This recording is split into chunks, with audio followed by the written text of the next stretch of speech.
It was always discussed and in the known that whatever coach would succeed Nick Saban at Alabama would inevitably be walking in his shadow.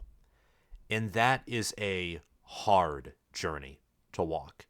But I think that Alabama hired the best possible candidate to walk that path in Kalen DeBoer. The 2023 college football season marked the end of an era, the Nick Saban era, the BCS and four-team college football playoff era with controversial rankings, controversial slotting, and name, image, and likeness protocol pre-2020, pre-2021 being flipped entirely on its head, going from total authority to total chaos. The 2024 season and the near and distant future following is going to be intriguing. And I think Alabama has the right man for the job, and I think that Kalen DeBoer is going to be successful at Alabama. Welcome back, fellow football fanatics. It's your host, College Football with Sam. Before we resume this episode, please hit that like button. Share this channel around to any Alabama, SEC, Big Ten, just college football fans, period, amen. I'm not forgetting about you, Big 12 and ACC. Also, subscribe to the channel, click the notification bell, and comment down below what your reaction is to this hiring, whether you're an Alabama fan or not. And also comment your 2024 way too early preseason record prediction for the Alabama Crimson Tide. College Football with Sam is the best Big Ten football channel on YouTube, but I do try and branch out and cover other events, other conferences, other schools due to a variety of circumstances, primarily the fact that I like to digest news and process it before making a reaction. It was difficult to react to the Nick Saban retirement. It was abrupt. I wanted to make a list of candidates, but very quickly, within 24 hours, many of those candidates backed out, like Dan Lanning at Oregon, Steve Sarkisian at Texas, Mike Norvell at Florida State backed out yesterday before Alabama then got a deal together with Kalen DeBoer, who had his opening press conference, his first ever, his inaugural press conference at Alabama today. And what I like about Kalen DeBoer is that he's a winner and that he's an innovator. He's a schemer. Josh Pate had an instant reaction to this hiring, and I liked exactly what he said. DeBoer is a tactician. He's someone who's only under the radar right now because he was at Indiana as their offensive coordinator and quarterbacks coach, at Fresno State as their head coach, Washington as their head coach. And before all of that, he was the offensive coordinator at Fresno State, Eastern Michigan, Southern Illinois, head coach at Sioux Falls, where he won 3, I believe, Division III national championships, NAIA national championships. He's had success wherever he's gone, but he hasn't been at a blue blood school. And the Pac-12, rest in peace, because after the 2023-2024 academic year concludes, it will no longer exist. And as a football conference, it ceased to exist effectively when, well, after the last time that a Pac-12 team played in a game, which was January 8th, the national championship. Anyway, enough of my rambling. The point that I'm trying to make is not many people have watched the Pac-12. Washington, before this season, was not a college football playoff contender, really, since 2017, 2016, maybe 2018 in some people's minds in the preseason.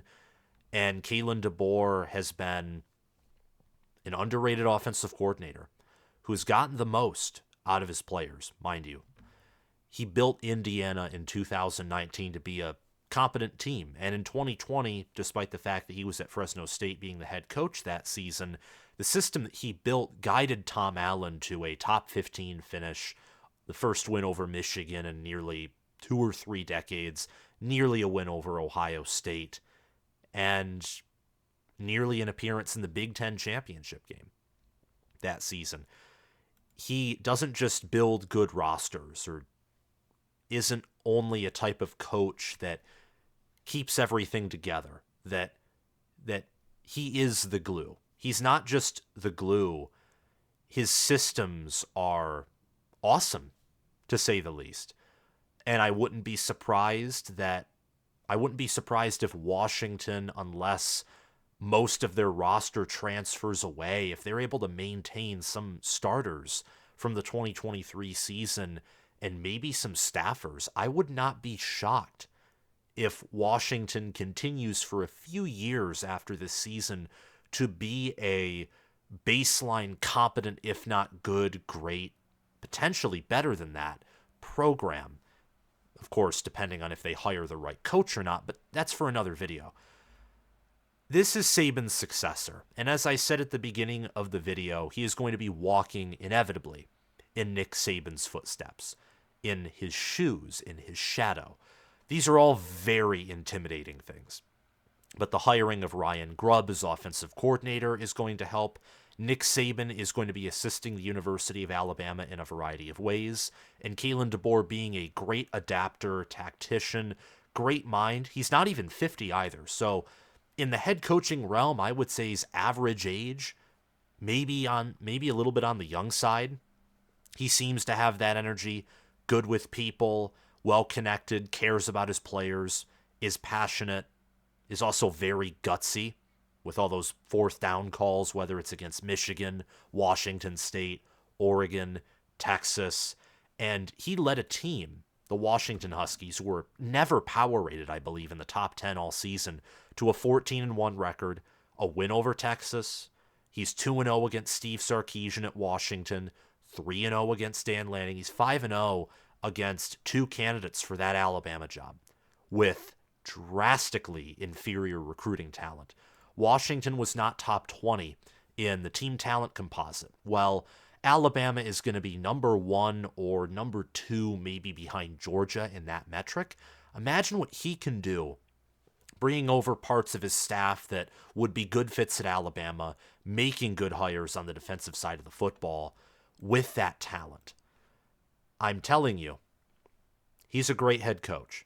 And there is a chance that Alabama, at least in the short term, I'm not going to say this about the long term because Nick Saban is a gem.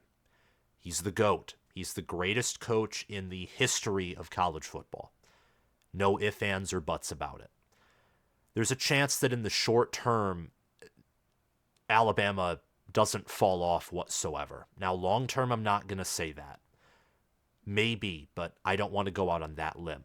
I think it's bold enough already to say that in the short term, Kalen DeBoer, I believe, is a top 3 head coach. I only think Kirby Smart and Jim Harbaugh are better. He has a 104-12 record, all-time 25-3 at Washington. By the way, at Washington, the first time he ever lost to a top 10 team was to Michigan in the national championship game. A Michigan team that is only the 4th team in college football history to go 15-0, which is really unfair because you got to factor in the playoff added another game, but it is what it is. This Michigan team was not one of the worst teams in the college football playoff either. I would say that 2023 Michigan was better than 2017 Alabama, who won it all. I'd say they were better than 2016 Clemson, who won it all. And there are some other teams who we could debate on whether Michigan is better or not, but I don't think they're the worst college football playoff national champion. Washington competed with that team for 3 quarters, albeit they were behind, shot themselves in the foot, but Michigan was more talented. Again, I think Jim Harbaugh is the better coach. It would have been very challenging for Washington to win that game anyway. But it was challenging for them to get there. They had to beat Oregon twice. They had to beat USC, who has more talent on both sides of the ball by recruiting rankings. They had to go into East Lansing, which Michigan State was really a nobody this year, but still a road Power 5 game. They had to play at Arizona, who finished the year 10-3. Oregon State, they had to play on the road against them, and that was before Jonathan Smith checked out. They had a battle with Utah. They had to beat a Texas team who was favored over them by nearly a touchdown, and they won convincingly. That game should not have been as close as it was. The prior season, They beat a top 10 Oregon team, ranked Texas, ranked Oregon State. At the time, a ranked Michigan State team, though yet again they were still bad. Their only losses were to UCLA and Arizona State. DeBoer's teams at Washington had a habit of playing everyone close at times. At other times, they had a habit of just controlling the game in this beautiful way. But they, with the talent they had, at times looked like the number one team in the country. There were times in 2022 and 2023 where they looked like the most fluid and precise offense. Just beautiful what Ryan Grubb and Kalen DeBoer and Jamarcus Shepard have done on the offensive side of the ball. And William Igney and that defense, specifically this season, there were times where that defense was vicious, getting after Quinn Ewers in the Sugar Bowl, being able to limit Oregon's run game in both the Pac-12 championship game and the regular season matchup. I'm telling you, tactician can build an elite staff. I had him pegged as a top 10 head coach to begin the season, and people said it was perhaps an overreaction.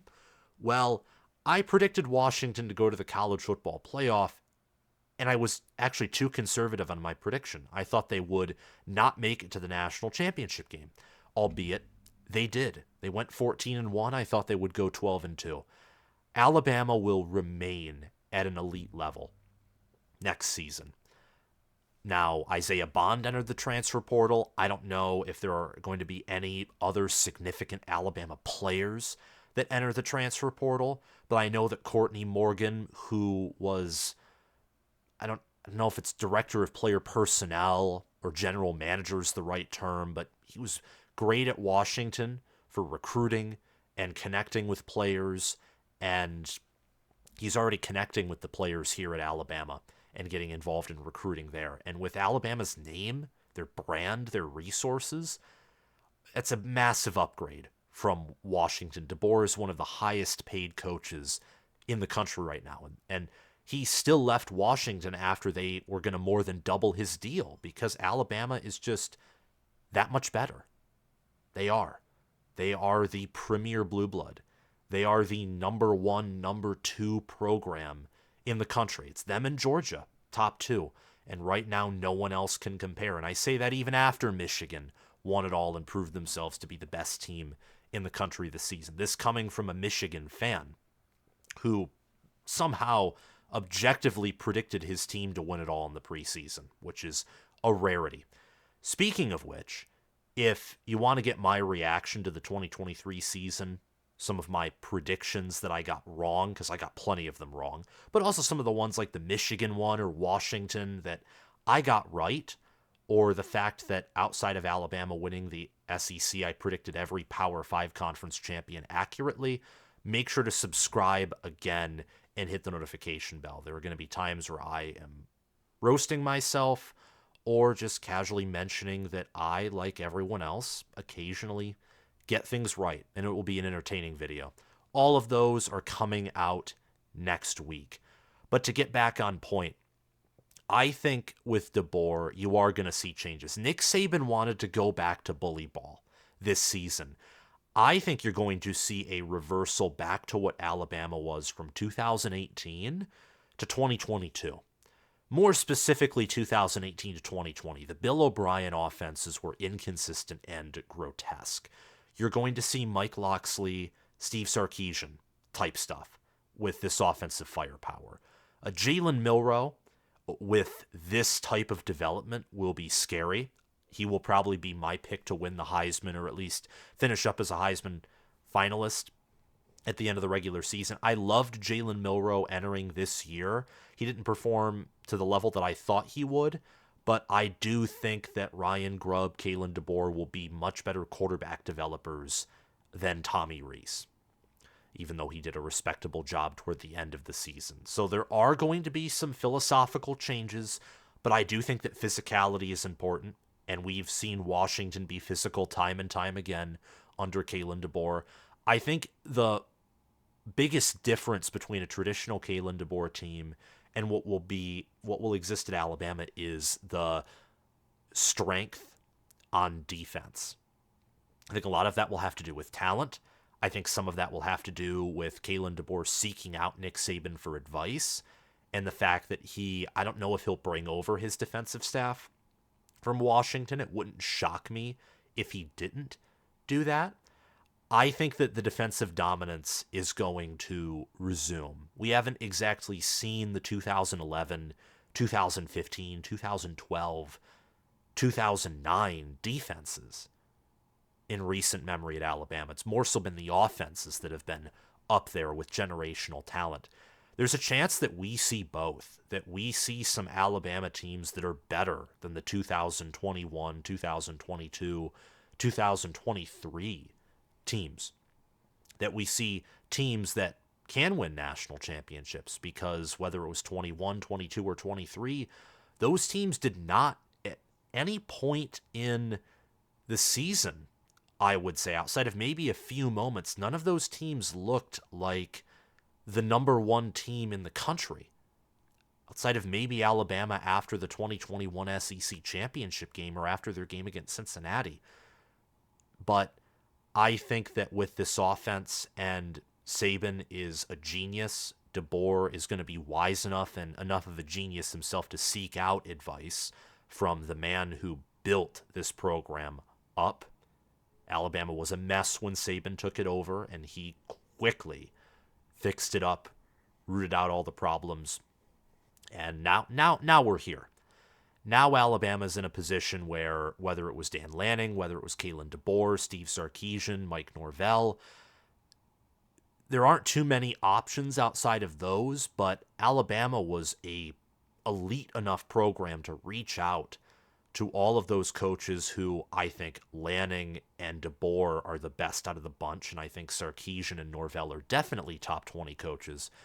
Pairing a top 10 coach with a top 2 talent roster, with a dedicated fan base, and letting him seek advice from the best of the best, that is a recipe for success. And Alabama, on top of that, returns 2023 starters next season. It will take some time to see what DeBoer's own recruits make the program to be, but several of Nick Saban's players are going to be returning next season. I think the 2024 team is going to be incredible. No, I'm not going to give an official record prediction here, but next week or the following week, there will be a way too early top 25. Just want to make sure that everything is researched. That's why these things are released slower than ESPN, for example, because I'm a one-man army. The only thing I have a concern about is DeBoer's ability to recruit, but he is an elite developer. Alabama, off of brand name only, is going to do a better job recruiting than DeBoer did at Washington, and I think that he will seek advice still from Nick Saban and try and hire staffers who are elite recruiters. So I think Alabama's set, but that is just me. I could be wrong. Thank you all so much for watching this video. Remember to like, subscribe, click the notification bell. And I mentioned that I'm a one-man army, so I would really appreciate it if you subscribe to my Patreon and donate to the channel. But your donations are simply appreciated. They're never expected. I appreciate all the support you guys give me on YouTube as it is. Thanks to Crash2488 for being a Heisman patron. Thanks to Spencer Bringhurst for being an All-American patron. Thanks to Will Loftus, Gabriel Calendar, Roaming Gnome, Matthew Sale, Chris Lane, Austin Christmas, and Zubin Zah for being all conference patrons. Have a great day, guys, and I will see you around. Bye-bye.